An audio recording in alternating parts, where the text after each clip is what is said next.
Well, good afternoon, or good morning, or good evening, depending on what time you're watching this broadcast. I'm Pastor Ray Barnett, and glad that you could be with me here on another one of our lessons on God's answers for anxiety and depression. Today, I'm back in Shuttleworth Park. As I've told you before, this is pretty much, in a manner of speaking, right behind my home, just a couple of miles. Yesterday we were over at the Auriesville Shrine, and that was a really beautiful panoramic view of the Mohawk Valley. And we've had a few nice scenic places, more to come, God willing. Next couple of days are a little bit busy for me, so I want to get these lessons in for you, and then also conduct the other little bits of business that I have to do. So anyway, today, let's say today is Thursday, so we've spoken a little bit this week about principle and about law, and I would like to share another principle in helping you to overcome anxiety, depression, and so on. And it's a lot like this creek that's, well, I'm actually sitting in it. Tide is low. A couple of hours from now, the banks where I'm sitting here will be full as tides change. But I was thinking to myself that this peaceful area and place and scene would make for an interesting illustration of how language affects the symptoms of anxiety, depression, and so on. You see, if language is used glibly, it has an effect on your state of mind, which then has an effect on your levels of anxiety. In other words, if you're feeling anxious and you start to use adjectives, a splitting headache, the indescribable pain that I'm in, and along those lines, you get the idea. Well, as how do I word this? As little as it may seem to you initially, in other words, Pastor Ray, you say, what's the difference if I describe my headache as a splitting headache, or my pain as, oh, it's indescribable? Well, the truth of it is, those words, those adjectives, and of course the spirit behind them, meaning how much emotion is put into it, actually makes your condition worse. So let me begin by saying that if you have a headache, common garden variety symptom for anxiety, depression, and you simply describe it as, well, I have a headache. See, as simple as it may sound to you, this is actually a better choice of words than the splitting headache that you can no longer endure. Keep in mind, I always remind you that you have to have symptoms thoroughly checked out by a medical professional, a doctor that is competent, one that you trust. But that being said, it's amazing that so many symptoms associated with nervous conditions, associated with anxiety, associated with depression, have simple solutions. And always remember that simple and easy are not necessarily the same thing. Something can be simple and easy. Something, I guess, could be easy and a little bit complicated, but simple does not always mean easy. It just means, like if you say to someone, please just stop talking. And I guess we all know people who do a little bit more than their share of talking.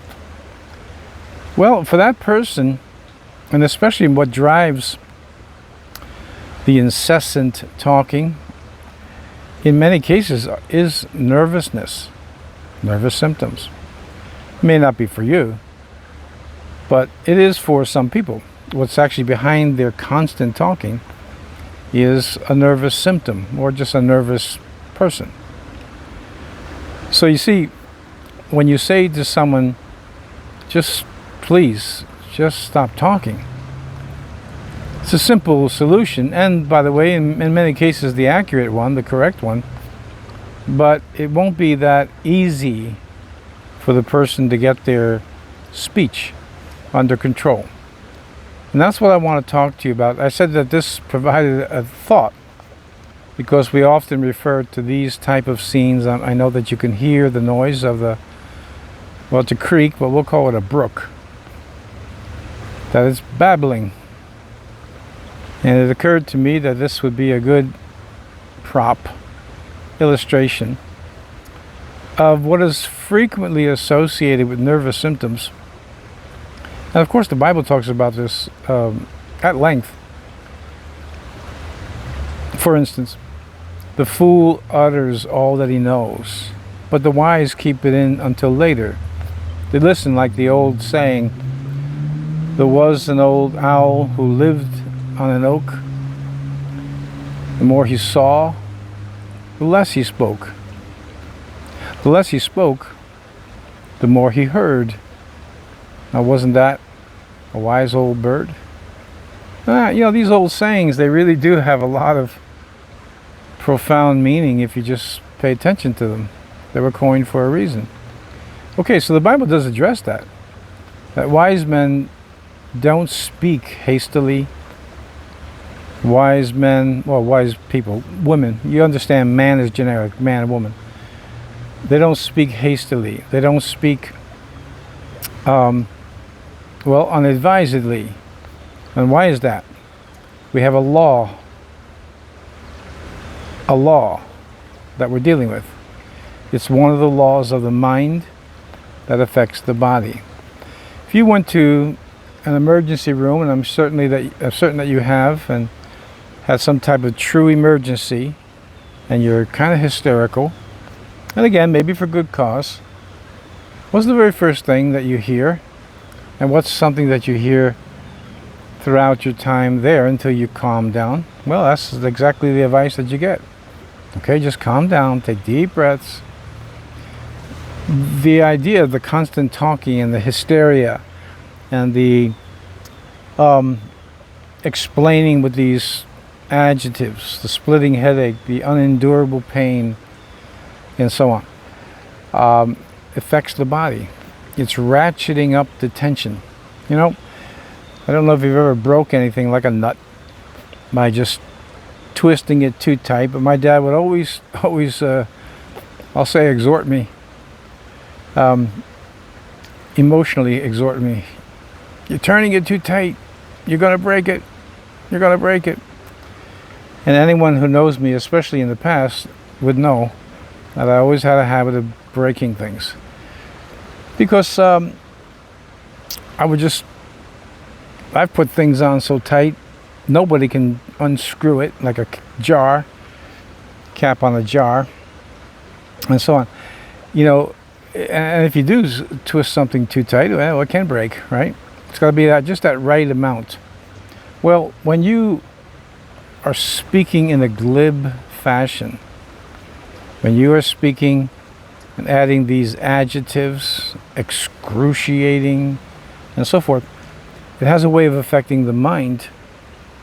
Or I should say, it's the mind has now a way of affecting the body for the worse. It's ratcheting the tension up. And as you already know, one of the primary causes of nervous symptoms is tenseness in the skeletal muscles. And these muscles are tense, and you may not, especially if you've lived with it for a long time, you won't even be aware that your muscles are as tense as they are. So because you've had it for so long, you're not even aware that you're tense. That's the point I'm trying to make. So you're saying, well, this is just coming on me out of the blue. Well, not necessarily. Most nervous patients, nervous people, people with nervous conditions, anxiety and depression, mental health disorders, are predisposed to being tense, putting pressure on the nervous system, and then the nervous system causes organs such as the heart, the stomach, or even muscles in I told you once before, stress almost immediately for just about everybody lodges itself in the neck and the upper back. Most of us all can relate to what a day, that type of thing. I have almost a constant tension in my neck, but I'm aware of it. So I do a lot of, take some deep breaths. I have fairly large traps from strength training. And I'll just sit there, and it can be painful, but not excruciating. It could tighten up my entire face right up into the skull. And all these large muscles in the back, the trapezius muscles, the rhomboid muscles that are in the central part of the upper back, well, they tighten up, and it comes up here, and this is the upper part of the trapezius muscle up in here, and it just gets this tight, and you just want to rub it out. I've had pain going along my jaw, come up the side of my face, because it was just so tense. In my case, usually just from daily stress. Given the calling on my life and the things that I deal with, not only in ministry, but like the rest of us in life. But I'm aware of it, and you may not be. So you start to talk about excruciating pain, and nobody understands, and what's wrong with you, and I told you I got a headache. As you talk like that, you're making yourself even more tense, and the likelihood of the pain increasing is very good. The likelihood of the nervous system continuing to misfire is also very good. For instance, take for instance the vagus nerve, one of the largest nerves in the body. It controls your respiration, your breathing, controls your heart, controls your stomach, just to name three. If that gets upset, well, you have symptoms, you have problems. Palpitations, I explained to you at post-op from my open heart surgery. I had premature ventricular contractions. That was no joke, and they were frightening. Once I learned it was to treat it as a nervous symptom, there was nothing wrong with my heart. Got to relaxing, they went away. Yet I know of people who, once they get these PVCs, as an example of an arrhythmia, one of many, that's not coming from the heart itself. It's not a damaged heart. It's not a damaged valve. They continue to have them because they're not letting go of the tension. The vagus nerve continues to have pressure put onto it by the muscles, and it becomes a continuous problem. And every time they have a PVC, a strong contraction, it's uncomfortable, yes. And you add to it the language, and then you're angry, and see, you have a vicious cycle. That's what we're trying to break with these lessons. We're trying to break that vicious cycle. Get the body to not only relax for a moment, but to relax permanently. Relaxation and peace are also synonyms, just like law and principle. Serenity, peace, is the opposite of tension. You can't. I play both guitar and drums. I'm a rudimental drummer, and so think of it in this term as a guitar, violin, or the batter head on the drum, the top part of a snare drum, let's say. Well, the strings on the guitar in order for them to be at concert pitch, need to be just right. All right, concert pitch is A 440, and that would be on the 5th fret of the guitar on the first string. All right, so you move your, that is A on the first string. You go up to the 5th fret and you've got A, and if it's in concert pitch, the sound hertz will be at 440 hertz. Tune the rest of the guitar so it's relative to that pitch, and the guitar is in concert pitch. Same with the piano, violin, and so forth. But if the strings are too lax, well, that's not helpful. It's not going to play.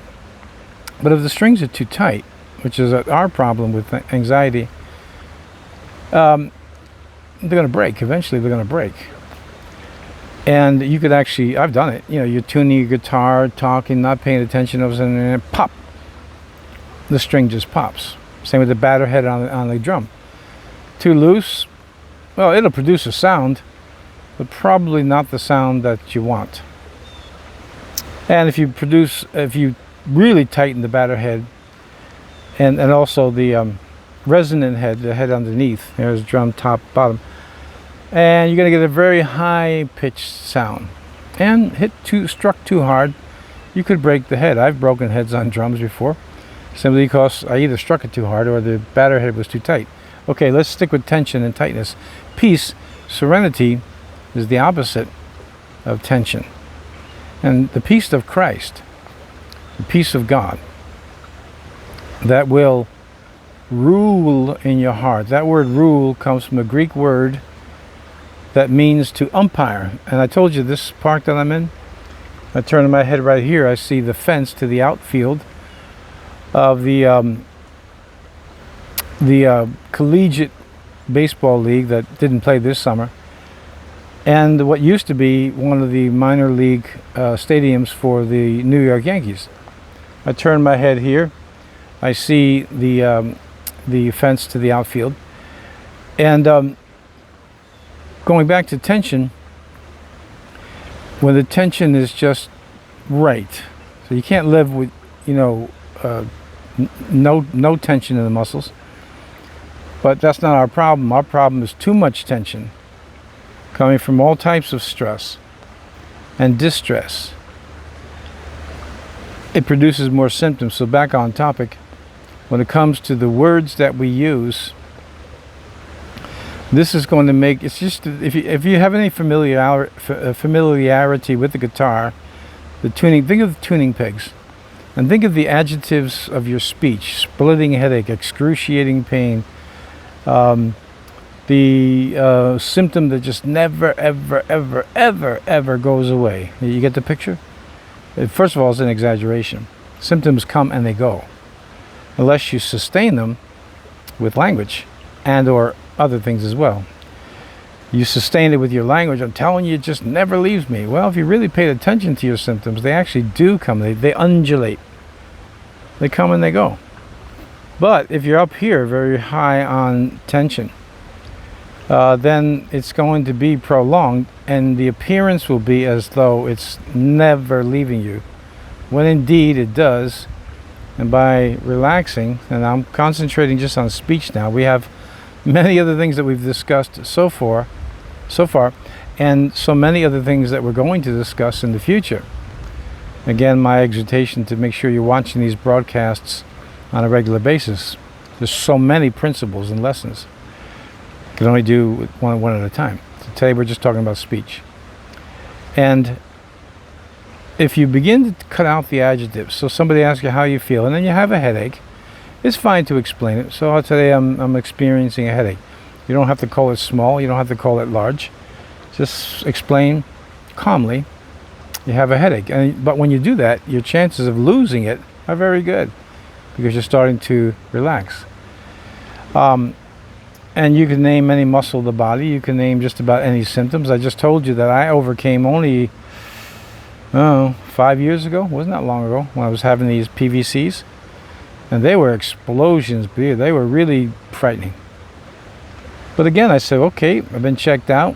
No one can find anything wrong with my heart after I've just been fixed up. So the heart's good. So this is a nervous system coming from the vagus nerve, and calmed my body down. When I got a symptom, I just ignored it, knowing it would go away. And guess what? It did. They have support groups out there for people with PVCs. And I think I told you this once before. When I was reading through the testimonials of these people explaining it, aside from those who actually have a valve issue, I mean, it's a real heart, it's an organic problem with the heart.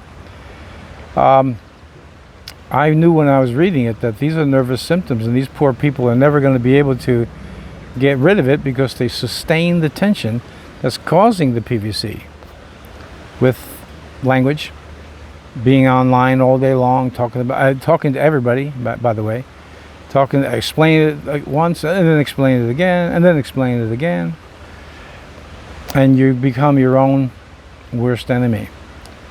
So the babbling brook. This was my illustrated lesson. Day and night, though pleasant, right? Listen, pleasant sound.